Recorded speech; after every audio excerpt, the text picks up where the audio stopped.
Bonjour. Aujourd'hui, nous sommes dans Luc, le 5e chapitre, et notre thème, Prier dans le désert.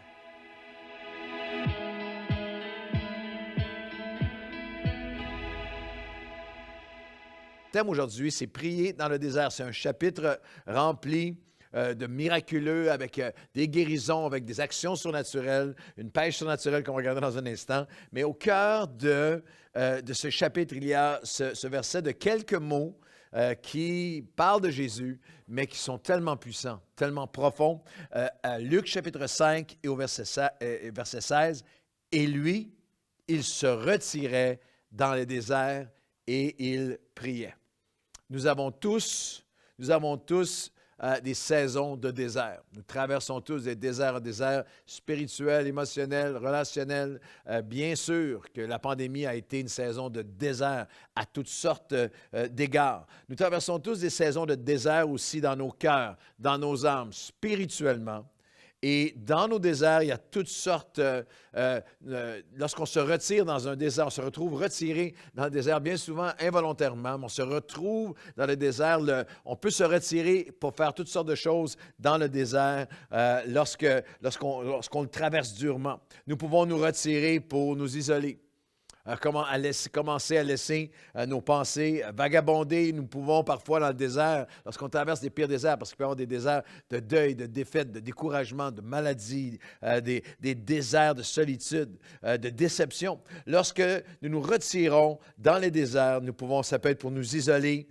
Parfois dans les déserts, on peut se retirer pour nous tourmenter nous-mêmes, pour nous condamner, pour nous culpabiliser, pour être amer, nous retirer dans le désert pour nous éloigner. Parfois, on se retire dans le désert pour nous éloigner de Dieu, pour nous relâcher dans des saisons où personne ne voit, mais on se relâche dans nos valeurs, nos convictions, pour nous retirer parfois, pour gaspiller des saisons. Retirer et on gaspille, on dilapide des mois, des années, des saisons entières, pour nous éteindre, pour nous éloigner, pour nous éteindre, pour nous étourdir. Des saisons dans le désert où on va s'étourdir, s'éloigner, s'éteindre spirituellement, mais nous devons nous rappeler pourquoi nous devons nous retirer dans les déserts pour prier. Lui, il se retirait dans les déserts et il priait. Je vais vous donner une pensée aujourd'hui, à partir de l'Évangile de Luc, chapitre 5, c'est que nous retrouvons, je me retire, je prie dans mes déserts, je me retire, lorsque je suis dans le désert, je me retire pour prier, pour crier à Dieu, pour appeler à lui, parce que je veux que Jésus me donne ma propre histoire de pêche miraculeuse. Parce que c'est ça, le début de l'Évangile de Luc, chapitre 5, on le lit ensemble, les versets 1 à 7. Comme Jésus se trouvait auprès du lac de Génézareth, et que la foule se pressait autour de lui pour entendre la parole de Dieu, il vit au bord du lac 2 barques, remarquez bien, d'où les pêcheurs étaient descendus pour laver leurs filets. Il monta dans l'une de ces barques qui était à Simon, et il le pria de s'éloigner un peu de terre. Puis il s'assit, et de la barque, il enseignait la foule. Lorsqu'il eut cessé de parler, il dit à Simon, « Avance plus profondément, en pleine eau, va plus profondément, et jetez vos filets pour pêcher. » Simon lui répondit, « Maître, nous avons travaillé toute la nuit sans rien prendre, mais sur ta parole, je jetterai le filet. » Et l'ayant jeté, ils prirent une grande quantité de poissons. Leur filet se rompait tellement ils avaient pris une grande quantité de poissons. Ils firent signe à leurs compagnons qui étaient dans l'autre barque. Dans l'autre barque, il y a 2 barques, dans l'autre barque, de venir les aider. Ils vinrent et ils remplirent les 2 barques au point qu'elles s'enfonçaient. Au verset 11, et ayant ramené les barques à terre, ils laissèrent tout et le suivèrent. Je dois vous confesser que je ne suis pas un amateur de pêche. Quelquefois que je suis à la pêche, c'est trop lent. C'est trop lent pour moi, des heures dans un bateau, c'est trop lent pour moi. Et le fait que ma jambe va comme ça à 100 km/h n'aide pas le bateau et la tranquillité de la pêche. Et tout le monde a déjà entendu des histoires de pêche. Des histoires de pêche qui sont souvent tendance à être exagérées. Ils ont attrapé Nemo, mais ils en parlent comme s'ils avaient pris Jaws. Alors, il y a des histoires de pêche. Mais l'apôtre Pierre a aussi, ce qu'on vient de lire, c'est l'histoire de pêche suprême. C'est l'histoire de pêche de l'apôtre Pierre. Et ce qui m'a percuté, c'est qu'il y avait 2 barques. Il y avait 2 barques. Ça m'a percuté. Il y a une barque qui a vécu le miraculeux. Il y a une barque qui a entendu Jésus parler, qui a entendu la voix, qui a répondu. Il y a une barque qui a vécu le miraculeux. Et il y a l'autre, d'une certaine façon, la bénédiction. Et l'autre barque, la deuxième barque, n'est pas vécue le miraculeux pour elle-même. Elle a vécu comme par procuration, par l'obéissance de l'autre. Elle est comme est une touriste, elle a reçu une récipiente de deuxième main de la bénédiction de l'autre. Je voudrais vous provoquer, vous défier aujourd'hui à dire avec moi, dans mon désert, je vais prier, je vais crier à Dieu pour avoir ma propre histoire de pêche, avoir ma propre histoire de pêche miraculeuse, mon propre témoignage que j'étais au bout de mes ressources, qu'on avait puisé, j'étais au bout de moi-même dans mon désert, mais j'ai crié à Dieu. Il m'a répondu. Il a pourvu au-delà de tout ce qu'on aurait pu imaginer. Il a fait au-delà de tout ce qu'on aurait pu penser. C'était au-delà. Et alors, je l'ai décidé de tout quitter, de le suivre encore plus profondément. Vous savez, ce cri du cœur, Seigneur, je veux vous provoquer à crier, à dire avec moi, Seigneur, je ne veux pas être dans la deuxième barque, juste être béni par l'obéissance de d'autres, être béni parce que l'Église est bénie, être béni parce que mes parents sont bénis, être béni parce que j'ai un entourage, un héritage chrétien. Non, je veux que Dieu bénisse ma barque. Je veux vous défier. Après avec moi, même quand vous êtes au désert, particulièrement lorsque vous êtes au désert, à crier vers Dieu. Seigneur, viens bénir ma barque. Viens bénir ma maison.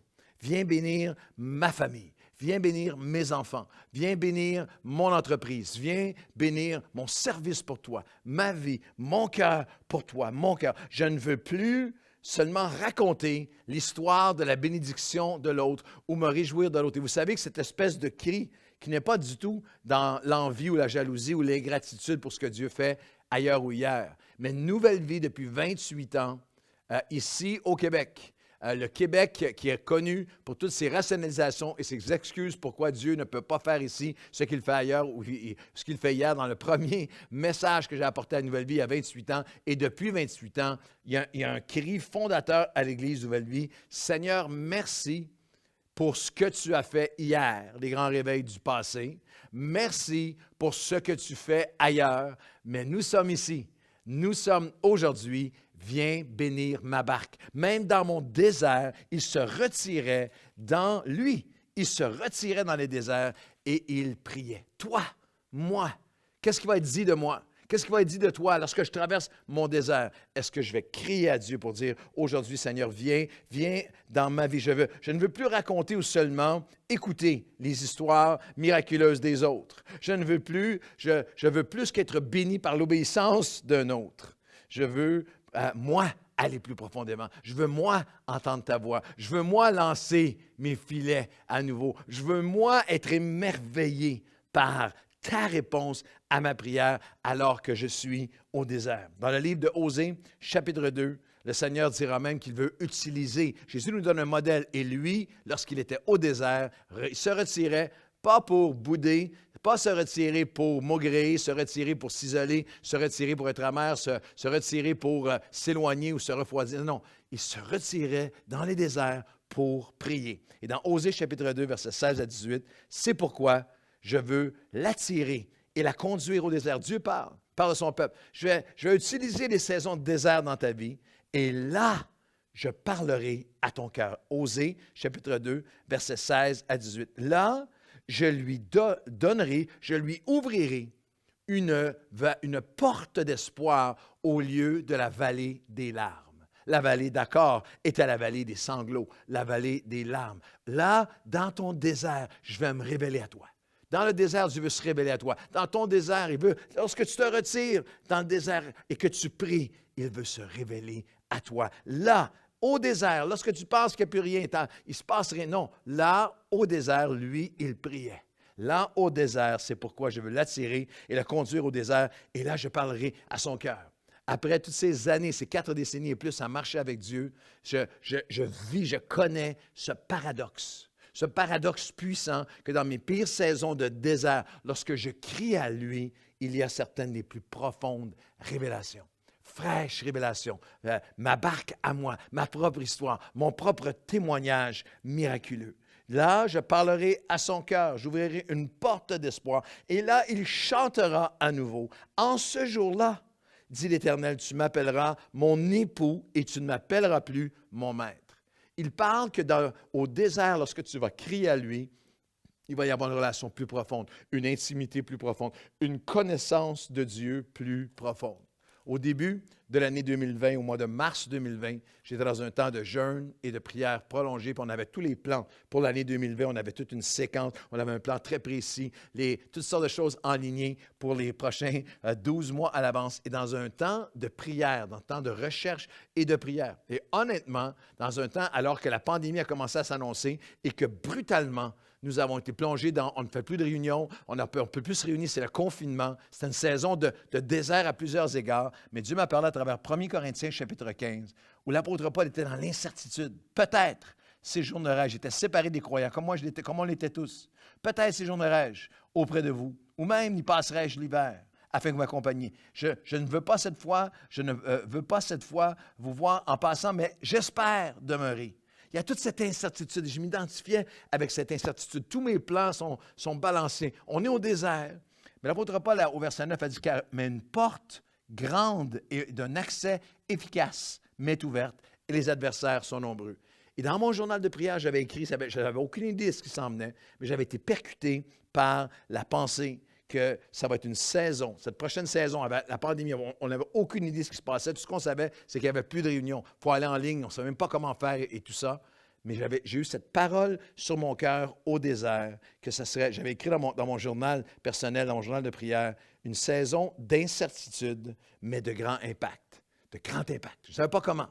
Et lorsqu'on se retrouve après l'année 2020, l'année 2021, tout ce que Dieu a fait, la multiplication des églises que nous avons implantées, le nombre d'abonnés, une porte ouverte de grand impact qui s'est ouverte. Dans ce désert, une révélation de Dieu encore plus grande, un impact pour Dieu encore plus grand. Si nous étions 10 ou 12 000 abonnés à la chaîne YouTube qui suivaient ces messages, aujourd'hui à 93 000 il y a des dimanches où il y a 15, 20, 25 000 personnes abonnées à la chaîne YouTube. Nous avons multiplié le nombre de sites Nouvelle Vie à maintenant Nouvelle Vie, une église sur 7 sites, une grande porte s'apprêtait à s'ouvrir. Dans le désert, là au désert, je parlerai à ton cœur et j'ouvrirai une grande porte, une porte d'espoir au lieu de la vallée des larmes. Si tu es dans le désert aujourd'hui, retire-toi pour crier à lui et il va se révéler à toi. Seigneur, je prie pour chaque personne qui traverse un désert en ce moment. Nous ne nous laisserons pas berner, mentir par l'ennemi, tromper. Nous ne tomberons pas dans le piège au désert de nous retirer pour nous isoler, nous retirer pour nous éloigner ou nous refroidir, nous retirer pour baisser notre garde et abandonner nos valeurs. Seigneur, au désert, là, tu parleras à nos cœurs comme lui. Et lui, au désert, il priait. Alors, au désert, nous allons lever nos voix vers toi et je prie pour chaque personne au son de ma voix aujourd'hui qui est en contact. On est connectés ensemble en ce moment. Dans nos déserts, nous allons crier à toi. Tu vas te révéler. Tu vas sécher les larmes. Nous allons sortir du désert en disant, tu es bien plus que mon maître. Tu es mon époux. J'ai une relation nouvelle. Je ne vais pas seulement entendre des histoires de bénédiction, de pêche miraculeuse de d'autres. De l'autre barque, viens bénir ma barque, ma maison, mon foyer, ma vie, mon cœur devant toi, dans le nom de Jésus. Amen et amen. Bonne journée.